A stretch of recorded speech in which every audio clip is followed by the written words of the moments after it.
Good evening and welcome to this edition of KTN Prime on the second day of August 2013. Trust you well this evening. My name is Betty Callow. Let's first take a look at our top stories tonight.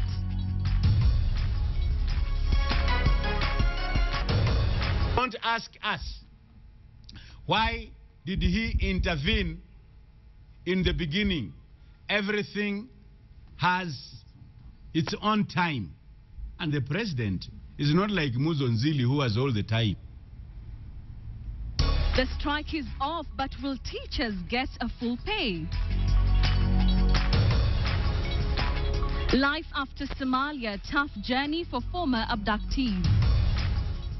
Personally, what I would want to approach such kind of a person first is with what I call the personal-centered approach, where I get to listen to this person and what is undergoing. Life after Somalia, tough journey for former abductees. So today we are going to fly on GPS for safety. That is like autopilot. Yeah, it's autopilot. One man's unmanned aircraft. Is Kenya ready for him?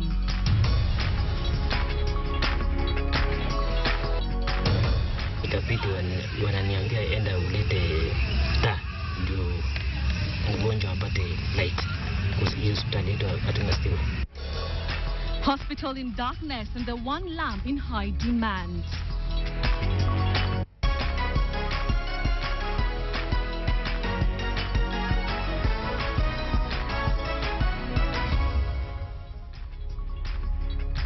We begin with some good news for parents and thousands of school children. The Teachers Union has in the last hour called off their plans for a new strike. The announcement came shortly after officials of the union met President Uhuru Kenyatta at State House. Under the deal, the president will now take personal charge of the issue of teachers' pay. But as KTN's Najma Ismail reports, it is not yet clear if the government committed itself to paying the teachers' July salaries in full. With the school term coming to an end and the national exam only 4 months away, the standoff finally got the attention of the highest office in the land. The president met top NAT officials and the Labour Secretary Kazungu Kambi to find a way of averting another teachers' boycott. And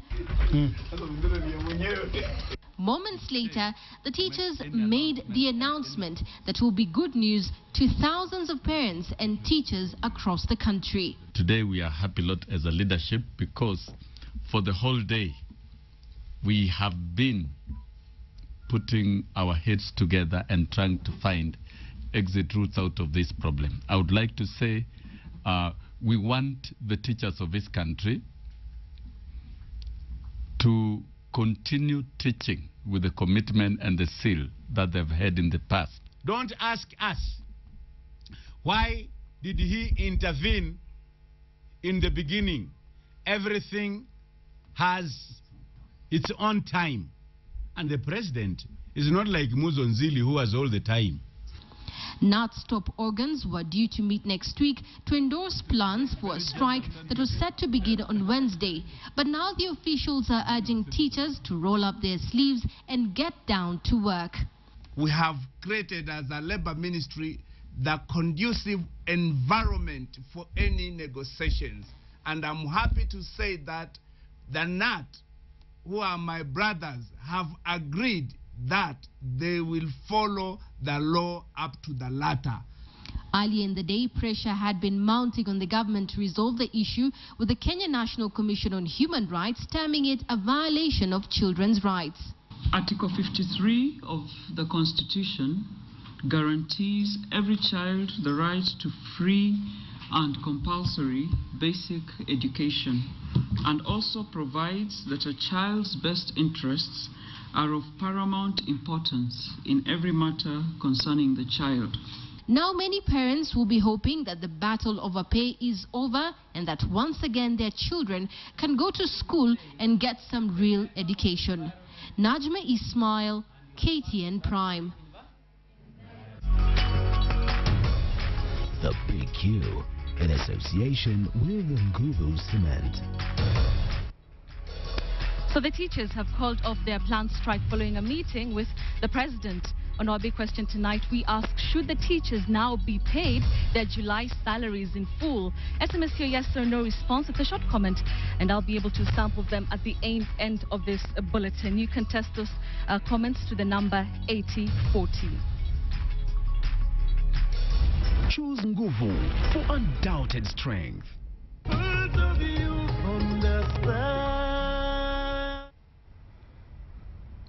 Now, before meeting the teachers, President Uhuru Kenyatta made another announcement that might save money to pay the teachers. The president disbanded a committee he formed only recently to plan for Kenya's 50th anniversary celebrations. The president was angered by the committee's suggestion that Kenya should spend some 2.5 billion shillings on that event. And as KTN's Noah Otieno reports, the president insists that Kenya does not need lavish parties at this time. President Uhuru's late evening action has swiftly wiped out the Mutee Ringo-led committee, which stirred controversy last week with a shocking 2.5 billion shilling budget casually floated by the team set to plan Kenya's 50-year independence anniversary. In a terse statement released just hours ago, the president, through his spokesman Manoa Esipisu, says the anniversary is important, but the celebrations must be done within the context of what he calls a frugal government sensitive to the difficult economic conditions that currently prevail around the globe. Without mincing words, President Uhuru says that by suggesting the astronomical figure of 2.5 billion shillings for the expenditure on the 50-year celebrations, the committee clearly showed they were out of touch with the financial mood in government. Uhuru has therefore effectively disbanded the committee.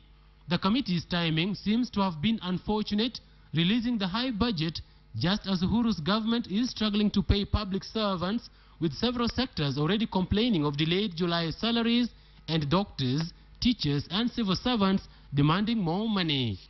The planning committee led by Mutee Ringo has other members drawn from the Interior Ministry, public, private and religious sectors. The events will be observed in all the counties, the 47 counties.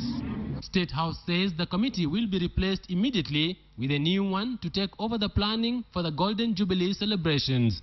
Noah Otieno, KTN Prime. One other institution that could do with some of the funds saved from the Jubilee Party is a hospital in Uasin Gishu County. Hundreds of patients going to the hospital in Moiben are forced to carry their own lamps since the hospital has no lighting system of its own. KTN's North Rift reporter Mercy Kandie now brings you the story of sickness, darkness and a lamp. Kila mja anaishi maeneo yasiyo.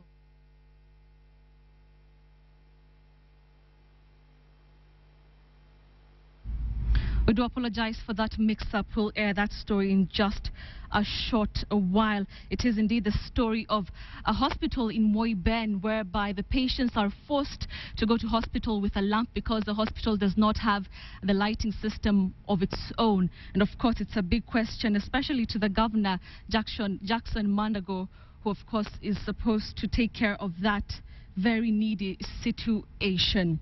We'll bring you that story in just a short while. And now to a story that will challenge the existing aviation laws in Kenya. It is about one man who has made a small aircraft that can fly up to the clouds without a pilot on board. Chris Galilee, who has been studying in China, says he has developed the gadget together with his classmates. The law requires that any object flying into the airspace of Kenya must be licensed, but at the moment there is no aviation law to regulate unmanned vehicles. So what next for the innovative Kenyan? Well, KTN's Edith Kimani reports on the gadget that might force Kenya to rethink its aviation laws. Look up! It's a bird. It's a plane. Well, it's not Superman, but it is a super gadget.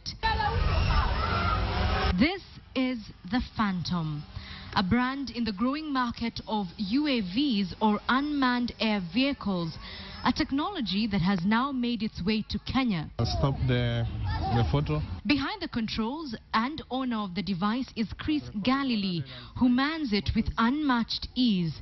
But don't be fooled. It takes at least half an hour to prepare for this flight. Yes, flight, and this is where we start. In my studio.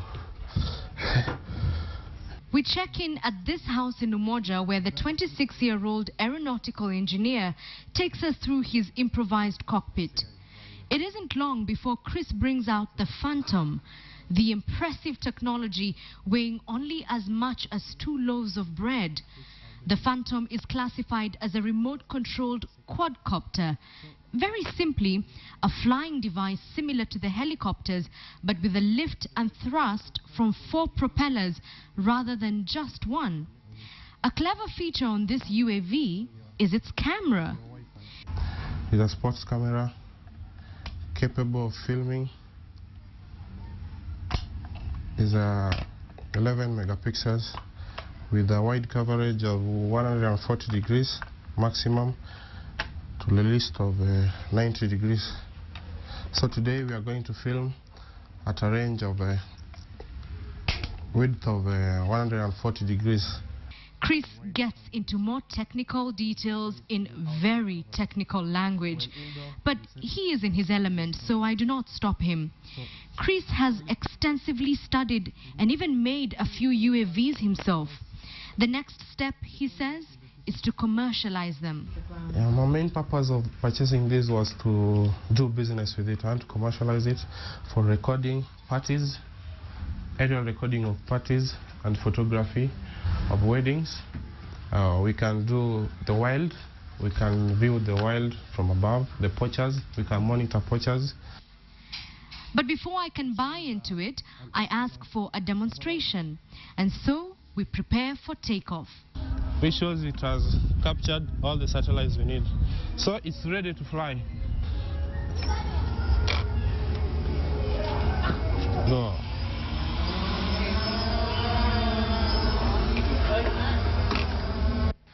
The Phantom goes out of sight. It can go as high as 938 feet. And the video footage captured on the camera is simply breathtaking.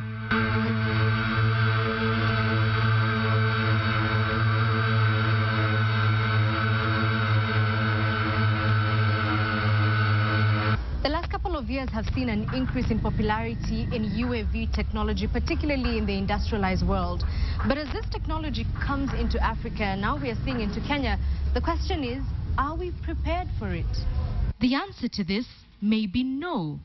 Actually, I'd approached the KCA, Kenya Civil Aviation Authority, and we sat down. I told them what I have. I didn't show them, but I showed them the products, the materials I've so far recorded. And after they viewed it, they thought about it, but they say it's not covered in our aviation regulations yet. The Opejeta Conservancy in Laikipia is reported to be already using the technology for wildlife surveillance. And as the number of users increases, concerns of interference with manned aircrafts and even competence of those handling the technology will need to be addressed. It is obvious to anyone watching that Chris really enjoys flying the Phantom, saying that the only place for this super technology is at the top. Edith Kimani, KTN Prime. Great innovations by Kenyans. Now, similar gadgets known as drones have, of course, been mainly used by the United States in the fight against terrorism, but not without controversy. And here in Kenya, 2 men who just returned from Somalia know the pain of terrorism well enough. And now experts say returning home is the only fast part of the healing process for them and their families. Ben Kitili reports on that tough road ahead. It was an emotional affair as Kenya's nearly forgotten candles in the wind Yese Mule and Frederick Wainaina were reunited with their families. That they may know you, Lord God. For almost 2 years, their lives were in the hands of dreaded Al-Shabaab militants. Every single day, a nightmare for the two. Dog chains, it's padlocked. At all times? Not at all times, since January. Padlocked to the leg. And as their story of survival slowly vanishes from the news headlines, Mule and Wainaina will begin another battle, getting their lives back to normalcy After 18 months in captivity, the psychological damage can be overwhelming. Hallucinations, where this person, he feels like the people that tortured him are still after him, and results into a lot of traumatic dreams. The hallucinations, experts say, are the worst part of post-traumatic stress. Sometimes the victim virtually relieves the experiences, making it hard to differentiate between the dreams and real life. For the first 7 months of their captivity, as Mule explained, their captors would not hand them their food. They'd kick it to them, making them feel dehumanized. Some of the things that this person could be undergoing, he will feel very shameful and guilty to disclose it to his family members or to friends. So there's need for him to talk to a psychologist and actually be genuine to say what he's really undergoing. A seemingly brave Mule has said he wouldn't be afraid to go back to his posting in Wajir, where they were abducted. But Mugera warns it may not be as easy as it sounds. And if he deems it necessary that by him returning to the former job will remind him and will not help him deal with the trauma, then it's advisable that this person stays away from such job. Experts also recommend some counseling for the family members who might have had subconsciously assumed the worst for their kins. But their key task is to help the two. Mule and Wainaina may be free from the Al-Shabaab abductors and lucky to be alive, but it appears it will take a lot more from their families and counselors for them to be really free. Ben Kitili, KTN. All the best to Mule and Wainaina as they go through that healing process. Elsewhere, officials of a Nairobi mosque that had been linked to terrorism by a UN report have denied any connection to Al-Shabaab or any such group. Cabinet Secretary for Mining, Najib Balala, together with the Senator for Mandera County, Bilokero, joined faithfuls at the Riyadh Mosque for Friday prayers, where they dismissed the UN report as malicious and untrue. I've been working with the committee. I have worked on a personal basis and on a formal basis in getting this mosque up and running. And I have not seen or doubted any of the behaviors of the individuals, including Abdul Majid. So we condemn this report. We don't believe it's true. We also condemn terrorism. We categorically deny any involvement with Al-Shabaab. We categorically deny funding any group. It has taken us almost 7 years to complete this mosque. If we had those extra funds to fund Al-Shabaab, why would we be asking for donations from our Muslim brothers who are in position? Ali Abdul Majid is an official of this masjid. He has a right like any other Muslim or any other Christian to be involved in his faith. There is nothing wrong with that. To some politics now, and Wiper Party is coming down hard on its members who campaigned for Jubilee in the just concluded Makueni by-election. The party is threatening to suspend or expel 2 MPs it accuses of backing its rivals in the Makueni race. KTN Samugina has these details. The party is over for the Wiper Party, or so it would appear. Just days after its landslide victory in Makueni, the party is cracking the whip on dissidents believed to have supported the Jubilee Alliance in that by-election. A National Executive Council meeting has set up a 3-man team to probe the conduct of Mboni parliamentarian Michael Kisoi Munyao and Kilome MP Regina Ndambuki. And Wiper is ready to go to the extreme of stripping them their positions. One could be reprimand, another one could be a suspension, another one could be expulsion. So all this will be on the table. Wiper's top decision-making organ has appointed a disciplinary committee to be chaired by Justice Wabutura with the task of probing the conduct of the 2 legislatures. The committee's report is due in 2 weeks. Certainly, if there will be evidence, the party will take action against anyone who did not support the party. But for now, we take these as allegations, and the NEC must ensure that there is due process. Everybody must be given a hearing, so that when we make those conclusions, they will be very well informed. punitive action against the two was mooted at Makueni Senator Mutula Kilonzo Jr.'s campaign launch, with the duo branded as renegades and traitors. The two backed Jubilee Alliance's now candidate, Philip Kaloki, who came a distant second in the by-election. The decision also appeared to have been sanctioned by Wiper leader Kalonzo Musyoka, who accuses the Jubilee Alliance of having colluded with the IEBC to lock out Kefi Kilonzo. Uchaguzi ukikwisha, kamati kuu itaketi na wale wote ambao hawafuati nyayo zetu tutawashunja na tutawarudisha hapa ili mchague watu wengine. If we want to make a difference as a party, let us change our law so that if a person, like in democratic states, who votes against their party is deemed to have defected. The law talks about recall, I'm sure, may have to be applied in this case. And so I heard it loud and clear from the people, because the people are saying, let's go in this direction, and instead of the member of parliament leading, yeah, they are the ones who are following the people. Despite losing the Matungulu seat in an election petition, the party remains upbeat of repeating the Makueni feat. Samugina, KTN, Nairobi.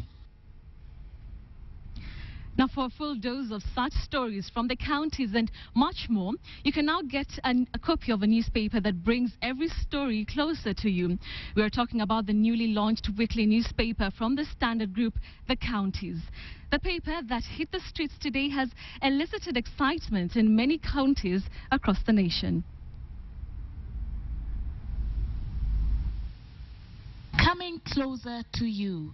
That is the slogan for Standard Group's newest weekly publication, The Counties.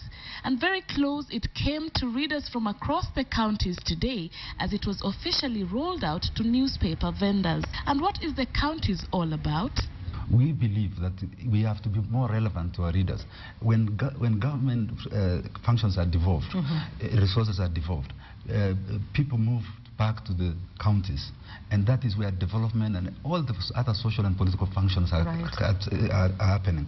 The publication will be highlighting business trends in the various counties, thus giving investors credible information for decision making. It is also planned to bring news and features on agriculture, which continues to be the core economic sector across the counties, as well as providing up-to-date information on commodity prices. Then there's the Governors Forum, a platform for governors to lay out their development agenda and to answer burning issues raised by those they govern. This will also ensure people are able to hold their leaders at county level to account. Tunataka muhakikishe ya kwamba wale magovernors wasikuwe mbiri presidents. They must listen to the people. Zile pesa ambazo wamepewa as development, wahakikishe kwamba yale maendeleo ambayo wamefanywa, wasiangalie magari. And it's not all business and no fun. The publication has in it the County Life, a spread that celebrates social life by featuring weddings that would normally not make it to TV screens or the pages of national newspapers. Here also there'll be a weekly page on successful charmers or merry-go-round groups around the counties. And what's more, as a group, we are going to have in this paper regional columnist. Regional columnist means that instead of, I'm a columnist myself, yes, what I write is at the national level. That's I right. may not address issues to do, say, at the Tana River. So we'll be having in those counties, within that cluster, a columnist for every week. How does it ensure specific county-relevant coverage? The 47 counties have been clustered into 5 regions, which will each have significant exclusive content. The 5 regions will be covered interchangeably. The publication has spurred great interest and appreciation from readers over what it aims to achieve. So there you have it. Don't miss your copy of The Counties that has come closer to you. Sharon Momanyi, KTN. Now let's revisit a story that we highlighted earlier on from Uasin Gishu County. And hundreds of patients going to the hospital in Moiben are forced to carry their own lamps since the hospital has no lighting system of its own. KTN's North Rift reporter Masi Kandie now brings you the story of sickness, darkness and a lamp.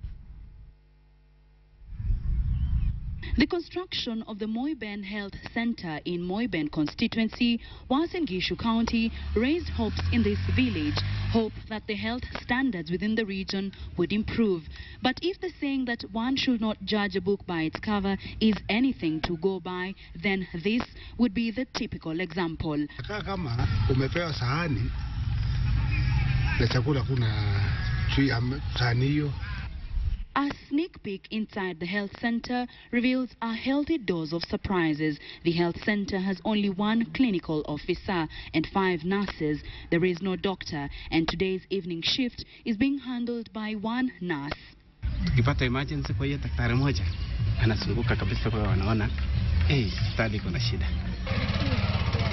The source of refuge for many patients lacking in its name. Up until last month, there was no water. Currently, there is no electricity. This despite the electrification of Moiben village. The hospital has so far paid Kenya Power 51,000 shillings and needs an extra 63,800 to enable electrification. The generator is also out of service.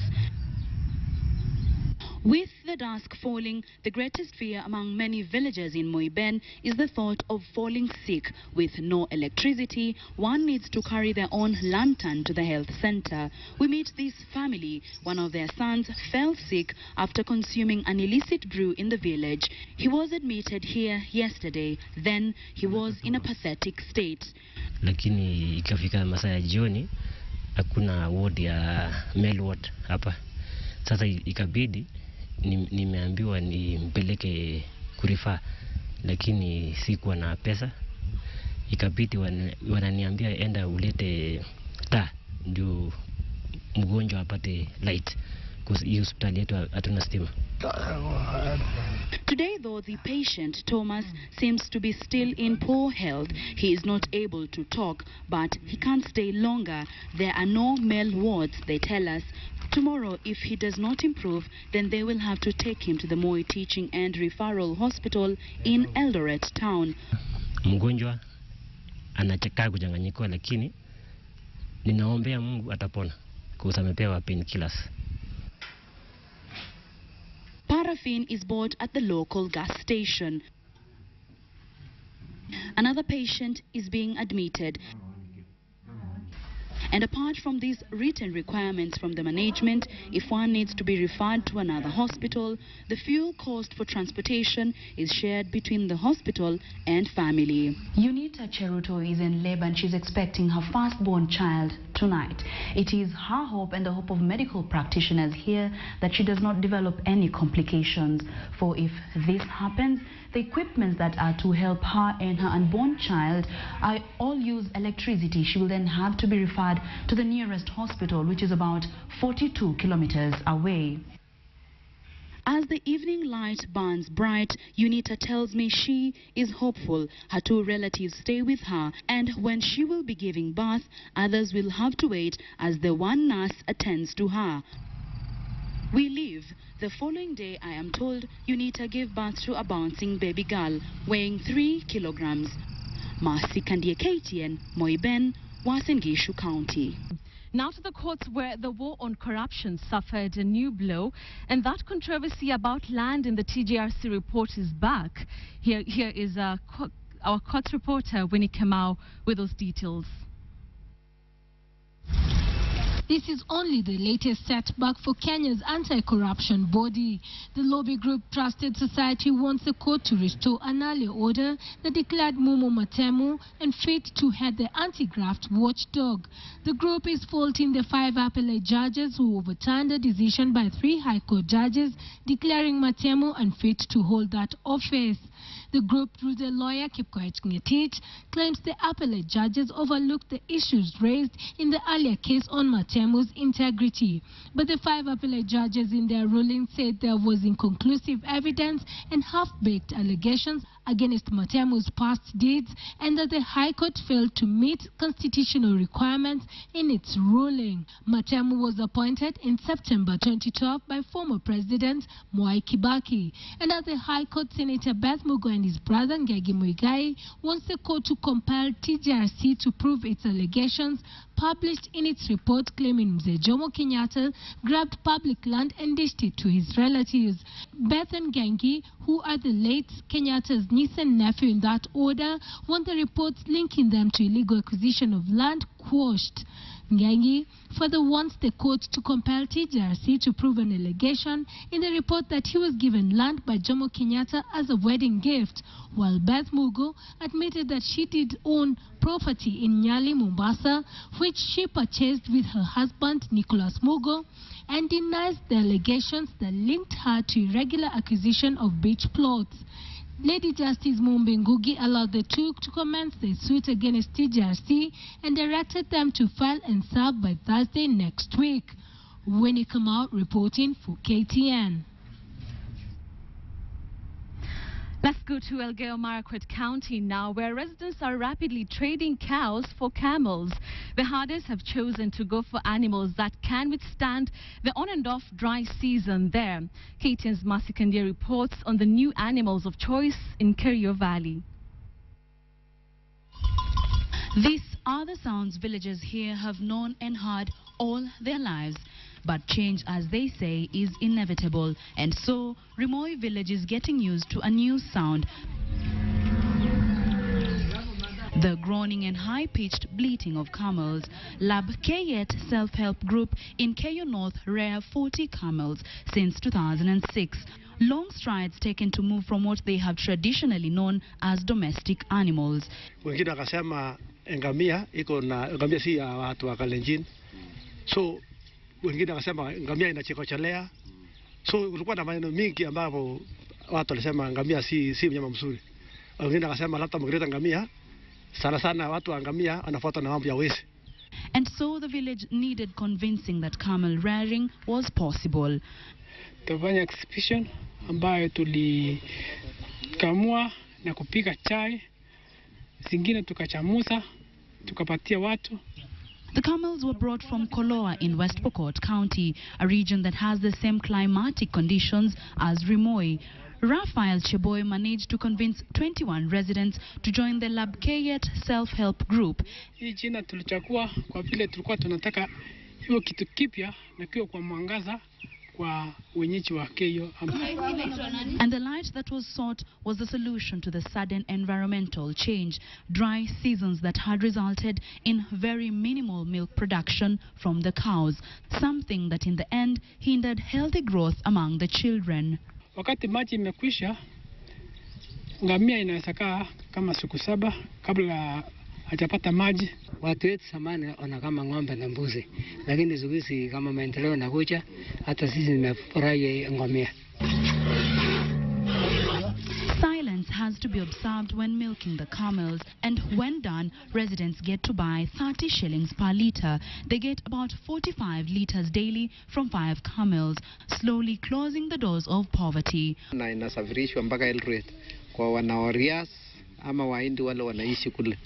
Moving forward, 7 years later, the camels are not strangers here, and as they go to graze, the cultural change, is their hope to steer development.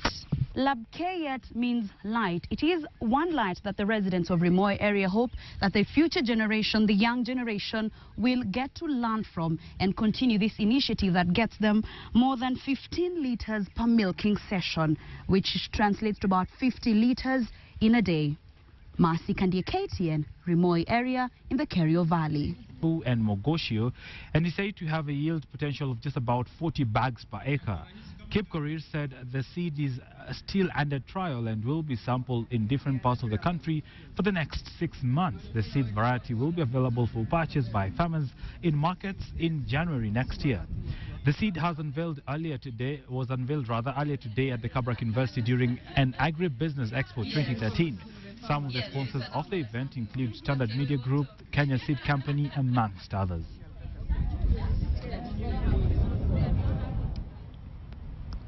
Now, it is a norm in Kenya to get a piece of land from your parents as part of your inheritance. But this practice is putting the country's agricultural sector in jeopardy as the rapidly producing land size made in farming is remaining and increasingly becoming unproductive. Now, it is time to review the country's land tenure system. Adelaide Changole has that report.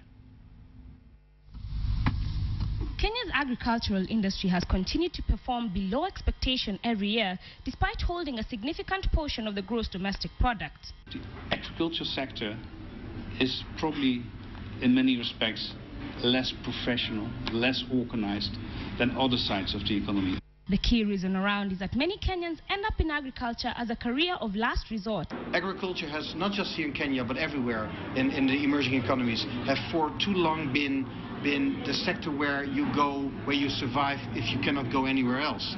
Moreover, traditional practices that have encouraged the subdivision of agricultural land into small units have ensured players in the sector cannot access the advantages of economies of scale, a fact that has increased the cost of producing food and reduced the attractiveness of the sector to investors. It's one of the biggest problems there is, the land tenure policy. There's no possibility for the accumulation of land by the entrepreneurial farmer, and you're stuck. The result has been the perennial food shortage that has plagued the country. Analysts now say time has come to upgrade the land policy so that entrepreneurs can move from subsistence agriculture to more conventional systems that yield higher outputs. In the meantime, small-scale farmers should form cooperatives that can leverage on economies of scale to access financing that can be used to take farming to the next level. The only solution that will work tomorrow is work together. Farmers need to cooperate, organize themselves into cooperatives, and together they will be able to obtain finance and create the scale that is needed to build a sustainable enterprise. Adelaide Chongole, KTN Business Today. Nairobi County plans to develop Eastleigh into a modern estate in a quest to address the current shortage of housing in the city, as well as improve the living conditions of its residents. Now, this is according to Nairobi Deputy Governor Jonathan Mweke. Speaking during the CFC Stanbic Homes Expo and Auto Expo, Mweke reiterated that urban planning was a key feature in their campaign manifesto that must be fulfilled. The expo is aimed at showcasing CFC Stanbic's reduced lending rate as part of promoting home ownership in the country. Currently, the most Kenyans in urban areas owning a home has become a challenge due to exorbitant land rates and high interest rates charged on mortgages. So far, CFC Stanbic Bank provides the lowest base lending rates in the market at just about 13.5% on mortgages as compared to most local banks.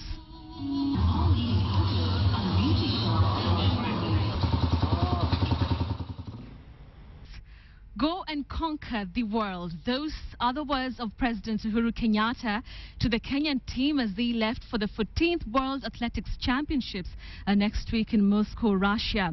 The president, who handed the national flag to the 14-man squad, challenged the team to better the 7 gold medals harvested in Daegu, Korea 2 years ago. The first batch of Team Kenya leaves for Moscow on Monday. Victor Gale has these details.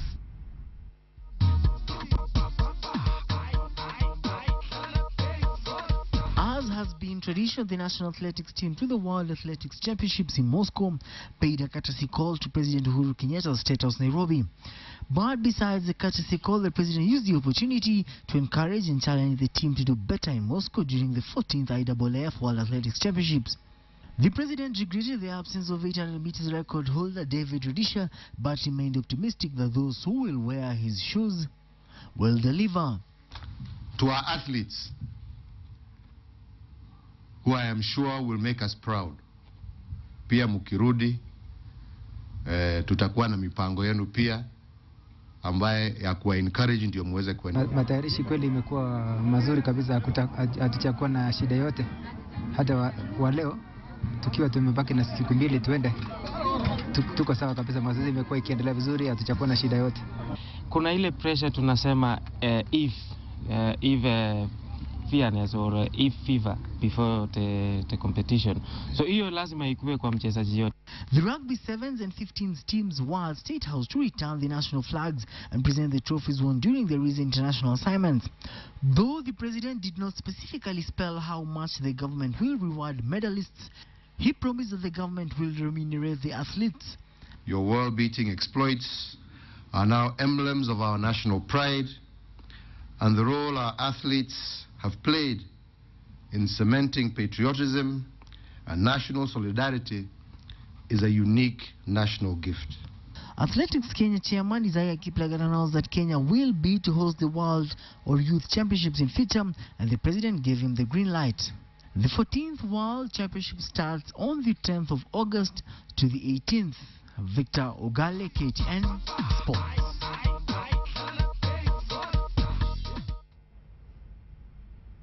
The 2008 Beijing Olympics 800-meter gold medalist Wilfred Bungei does not see David Rudish's absence as an upset for Kenya in Moscow. The retired athlete says between Anthony Chemut, Ferguson Rotich and Jeremiah Mutai, another Rudisha could emerge. My advice to the 800 meters, for example, is that, the boys, should really work hard, especially when it comes to, I would say, the hits, because mostly, our top athletes, I've seen it, they are easily locked out, in the semi-finals especially. So somebody should really run the semi-finals as if it is finals. And this one not only for the boys, but also for the ladies.